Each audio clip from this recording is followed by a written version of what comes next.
ಇದು ಗಾಯಕಿ ಪೃಥ್ವಿ ಭಟ್ ಅವರ ರಿಸೆಪ್ಷನ್ನ ಫೋಟೋ. ಈ ಫೋಟೋಗಳನ್ನು ನೋಡಿ, ಅದೆಷ್ಟು ಮುದ್ದಾದಂಥ ಸ್ಮೈಲನ್ನು ಇಟ್ಕೊಂಡು ಬಹಳ ಎಂಜಾಯ್ ಮಾಡ್ತಾ ಇದ್ದಾರೆ.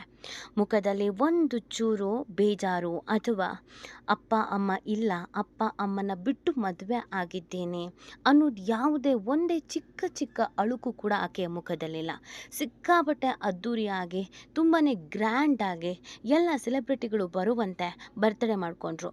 ಆಕೆಯ ಆ್ಯಟಿಟ್ಯೂಡ್ ಯಾವ ರೀತಿಯಾಗಿತ್ತು ಅಂತಂದರೆ, ಖುದ್ದು ತಂದೆ ತಾಯಿನೇ ನಿಂತು ಮದುವೆ ಮಾಡಿದ ರೀತಿಯಲ್ಲಿ ಆಕೆಯ ಹಾವಭಾವ ಇತ್ತು. ಬಂದವ್ರನ್ನೆಲ್ಲ ಬಹಳ ಪ್ರೀತಿಯಿಂದ ಕರೆದು ಮಧ್ಯದಲ್ಲಿ ನಿಲ್ಲಿಸ್ಕೊಂಡು ಫೋಟೋ ತೆಗೆಸ್ಕೊಳ್ತಾ ಇದ್ರು.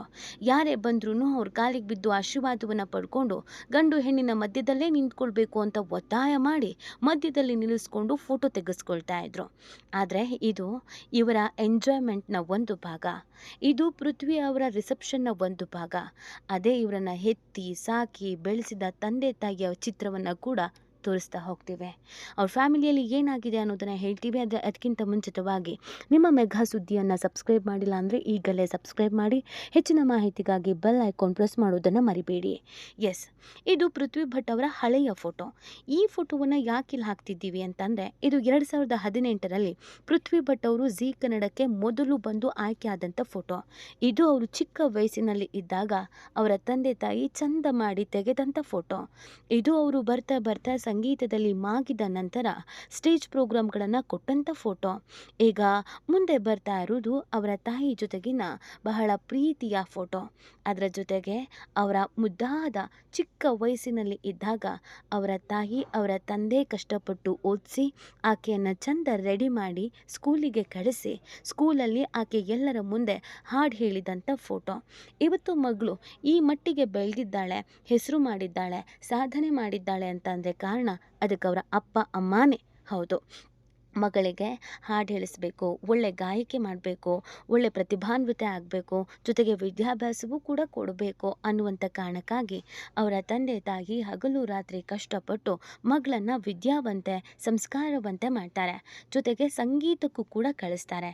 ಚಿಕ್ಕ ವಯಸ್ಸಿನಲ್ಲಿ ಇರಬೇಕಾದ್ರೇ ಸಂಗೀತ ಕ್ಲಾಸಸ್ಗೆ ಕಳಿಸ್ತಾರೆ, ತರಬೇತಿಯನ್ನು ಪಡ್ಕೊಳ್ಳಿ ಅಂತ. ಮನೆಯಲ್ಲೂ ಕೂಡ ಪ್ರಾಕ್ಟೀಸ್ ಮಾಡ್ತಾರೆ. ಓದಿನ ಜೊತೆಗೆ ಆಕೆ ಹಾಡು ಹೇಳ್ಕೊಂಡು ಉತ್ತಮ ಗಾಯಕಿ ಆಗಲಿ ಅಂತ ಆಯ್ಕೆ ಮಾಡ್ಕೊಳ್ತಾರೆ. ಅವತ್ತು ಅವರ ತಂದೆ ತಾಯಿ ಈ ನಿರ್ಧಾರವನ್ನು ತೆಗೆದುಕೊಂಡಿಲ್ಲ ಅಂದಿದ್ರೆ ಇವತ್ತು ಅವ್ರ ತಂದೆ ತಾಯಿಗೆ ಇಂಥದ್ದೊಂದು ಪರಿಸ್ಥಿತಿ ಖಂಡಿತವಾಗಿಯೂ ಬರ್ತಾ ಇರಲಿಲ್ಲ. ನಾರ್ಮಲ್ ಆಗಿ ಎಲ್ಲ ತಂದೆ ತಾಯಿ ಮಗಳ ಮದುವೆಯನ್ನು ಹೇಗೆ ನಿಂತು ಮಾಡ್ತಾರೋ ಅದೇ ರೀತಿಯಾಗಿ ಅವರ ತಂದೆ ತಾಯಿ ಕೂಡ ಮಾಡ್ತಿದ್ರು. ಅವತ್ತು ಅವರ ತಂದೆ ತಾಯಿ ಮಗಳ ಭವಿಷ್ಯ ಚೆನ್ನಾಗಿರಬೇಕು ಅನ್ನುವಂಥ ಕಾರಣಕ್ಕಾಗಿ ಓದೋದಕ್ಕೆ ದುಡ್ಡು ಹೊಂಚಿಸಿ ಮಗಳನ್ನು ಓದಿಸಿ, ಆನಂತರ ಸಂಗೀತ ಕ್ಲಾಸಸ್ಗೆ ಅಂತ ದುಡ್ಡು ಹೊಂಚಿಸಿ ಸಂಗೀತ ಕ್ಲಾಸಸ್ಗೂ ಕಳಿಸಿ ಮಗಳನ್ನು ಸ್ಕೂಲಿಗೆ ಬಿಟ್ಟು ಅಲ್ಲಿಂದ ಸಂಗೀತ ಕ್ಲಾಸಿಗೆ ಕರ್ಕೊಂಡು ಹೋಗಿ ಬಿಟ್ಟು ಅಲ್ಲಿಂದ ಜೋಪಾನವಾಗಿ ಮನೆ ಕರ್ಕೊಂಡು ಬಂದು ಬಿಸಿ ಬಿಸಿ ಅಡುಗೆ ಮಾಡಿ ತಿನ್ನಿಸಿ ಆಕೆಯನ್ನು ಪ್ರಾಕ್ಟೀಸ್ ಮಾಡಿಸಿ ಕಷ್ಟಪಟ್ಟು ಆಡಿಷನ್ಸ್ಗೆ ಅಂತ ಬೆಂಗಳೂರಿಗೆ ಕರ್ಕೊಂಡು ಬಂದು 2018ರಲ್ಲಿ ಜೀ ಕನ್ನಡ ಅನ್ನುವಂಥ ಪ್ರತಿಷ್ಠಿತ ವೇದಿಕೆಯನ್ನು ಹತ್ತಿಸ್ತಾರೆ. ಅವತ್ತಿನವರೆಗೂ ಆ ಕ್ಷಣದವರೆಗೂ ಅವರ ತಂದೆ ತಾಯಿ ಪಟ್ಟಂಥ ಕಷ್ಟ ಇದೆಯಲ್ಲ, ಅದು ಅವ್ರಿಗೆ ಮಾತ್ರ ಚೆನ್ನಾಗಿ ಗೊತ್ತು. ಅಲ್ಲಿವರೆಗೂ ಪೃಥ್ವಿಗೂ ಗೊತ್ತಿತ್ತು ತಮ್ಮ ತಂದೆ ತಾಯಿ ಎಷ್ಟು ಕಷ್ಟಪಟ್ಟಿದ್ದಾರೆ ನನ್ನ ಈ ಸ್ಟೇಜಿಗೆ ಕರ್ಕೊಂಡು ಬರೋದಕ್ಕೆ ಅಂತ. 2018ರಿಂದ ಆಕೆಯ ಲಕ್ ಚೇಂಜ್ ಆಯಿತು. ತುಂಬ ಚೆನ್ನಾಗಿ ಹಾಡು ಹೇಳಿದ್ದಾರೆ, ಅದ್ಭುತ ಕಲಾವಿದೆ, ಅದರಲ್ಲಿ ಮಾತೇ ಇಲ್ಲ. ಆದರೆ ಹೋಗ್ತಾ ಹೋಗ್ತಾ ಹೋಗ್ತಾ ಅವಕಾಶಗಳು ಸಿಕ್ತಂಗೆ, ಸಕ್ಸಸ್ಸು ಸಿಕ್ತಂಗೆ ತಂದೆ ತಾಯಿ ಪಟ್ಟಂಥ ಕಷ್ಟ, ಅವರು ವಹಿಸಿದಂಥ ಶ್ರಮ, ನಾನು ಇವತ್ತು ಇಲ್ಲಿವರೆಗೂ ಬಂದು ನಿಂತ್ಕೊಳ್ಳೋದಕ್ಕೆ ಕಾರಣ ಯಾರು ನನ್ನ ಬೆನ್ನ ಹಿಂದೆ ಇದ್ರು, ಇದ್ಯಾವುದು ಆಕೆಗೆ ನೆನಪಿರಲಿಲ್ಲ. ಮಂಗಳೂರಿನಿಂದ ಬೆಂಗಳೂರುವರೆಗೂ ಬಂದು ಆಕೆ ಸಾಧನೆ ಮಾಡಿದ್ದು ಕೇವಲ ಅವರ ಅಪ್ಪ ಅಮ್ಮನ ಸಪೋರ್ಟಿಂದ. ಆದರೆ ಇವತ್ತು ಆಕೆ ತನಗಿಷ್ಟದ ಹುಡುಗನನ್ನು ಮದುವೆ ಆಗಿದ್ದಾರೆ. ಆಗಲಿ, ಅದರಲ್ಲಿ ಯಾವುದೇ ರೀತಿಯಾದಂಥ ವಿರೋಧ ಇಲ್ಲ. ಅವರವರ ಪರ್ಸ್ನಲ್ ವಿಷಯ, ಅವರವರ ಆಯ್ಕೆ. ಆದರೆ ಇಂಥ ಹೆಣ್ಮಕ್ಳನ್ನು ನೋಡಿದ್ರೆ ಸಮಾಜದಲ್ಲಿ ಹೆಣ್ಣತ್ತವರು ಕಣ್ಣೀರು ಹಾಕ್ತಾರೆ, ಭಯಪಡ್ತಾರೆ, ಆತಂಕಕ್ಕೊಳಗಾಗ್ತಾರೆ. ನಮ್ಮನೆ ಮಕ್ಕಳು ಹೀಗೆ ಆಗಿಬಿಟ್ರೆ ಹೆಂಗೆ ಅಂತ. ಯಾಕಂದರೆ ಅಷ್ಟೆಲ್ಲ ಕಷ್ಟಪಟ್ಟು ಬೆಳೆಸಿದಂಥ ಸಾಕಿದಂಥ ತಂದೆ ತಾಯಿಯನ್ನು ಈಕೆಗೆ ಮದುವೆ ಕರಿಬೇಕು ಅಂತ ಅನ್ನಿಸ್ಲಿಲ್ಲ. ಮದುವೆ ಕರೀಲೂ ಇಲ್ಲ, ಅವ್ರು ಮದುವೆಗೆ ಬರಲೂ ಇಲ್ಲ. ಅಕಸ್ಮಾತ್ ಕರೀದೇ ಇದ್ರೂ ಕೂಡ ಅಥವಾ ಕರೆದಿದ್ರೂ ಕೂಡ ತಂದೆ ತಾಯಿ ಇಲ್ಲದೆಯೂ ಕೂಡ ಇಷ್ಟು ನಗು ನಗುತ್ತಾ ಇಷ್ಟು ಚಂದ ರೆಡಿಯಾಗಿ ಇಷ್ಟು ಜನಕ್ಕೆ ಊಟ ಹಾಕಿಸಿ ಫೋಟೋಗೆ ಪೋಸ್ ಕೊಟ್ಟು ಡ್ಯಾನ್ಸ್ ಮಾಡಿ ಕುಣಿತು ಕುಪ್ಪಳಿಸಿ ಬರ್ತ್ಡೇ ಸೆಲೆಬ್ರೇಷನ್ನ ಮಾಡಿಕೊಂಡು ಇರೋದಕ್ಕೆ ಸಾಧ್ಯನಾ? ತನಗೆ ಜನ್ಮ ಕೊಟ್ಟೋರು ಇಲ್ಲಿಲ್ಲ, ಬರ್ತ್ಡೇ ಮಾಡ್ಕೊಳ್ಳೋದಕ್ಕೆ ತನ್ನ ಇಷ್ಟದ ಗಂಡನ ಜೊತೆ ಮದುವೆ ಆಗಿ ಆತನ ಬರ್ತ್ಡೇ ಮಾಡ್ಕೊಳ್ಳೋದಕ್ಕೆ ಈಕೆಗೆ ಪುರ್ಸೋದು ಸಿಕ್ಕಿದೆ. ಇಲ್ಲಿವರೆಗೂ ಬಂದಂಥ ಈಕೆಗೆ ಈಗ ಸಪೋರ್ಟಿವ್ ಆಗಿರೋರು ಎಲ್ಲರ ಕಾಲಿಗೆ ಬೀಳಬೇಕು ಅಂತ ಅನ್ಸುತ್ತೆ, ಮಧ್ಯದಲ್ಲಿ ನಿಲ್ಲಿಸ್ಕೊಂಡು ಫೋಟೋ ತೆಗೆಸ್ಕೋಬೇಕು ಅಂತ ಅನ್ಸುತ್ತೆ. ತಮ್ಮದು ಒಂದು ಫ್ಯಾಮಿಲಿ ಫೋಟೋ ಇರಬೇಕು, ತಂದೆ ತಾಯಿನೂ ಇದಕ್ಕೆ ಬರಬೇಕು ಅಂತ ಈಕೆಗೆ ಅನಿಸ್ಲೇ ಇಲ್ಲ.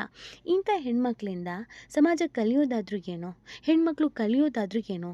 ತಂದೆ ತಾಯಿ ನಂಬಿಕೆ ಇಟ್ಟು ಮಗಳನ್ನ ಇಷ್ಟು ದೂರದವರೆಗೆ ಕರ್ಕೊಂಡು ಬಂದು ಆಕೆಯ ಸಕ್ಸಸ್ಸನ್ನು ನೋಡೋದು ತಪ್ಪ? ಹಾಗಾದರೆ ಪ್ರತಿಯೊಬ್ಬ ತಂದೆ ತಾಯಿಗೂ ಎಲ್ಲ ಹೆಣ್ಮಕ್ಳು ಇದೇ ಬೆಲೆ ಕೊಡ್ತಾರಾ?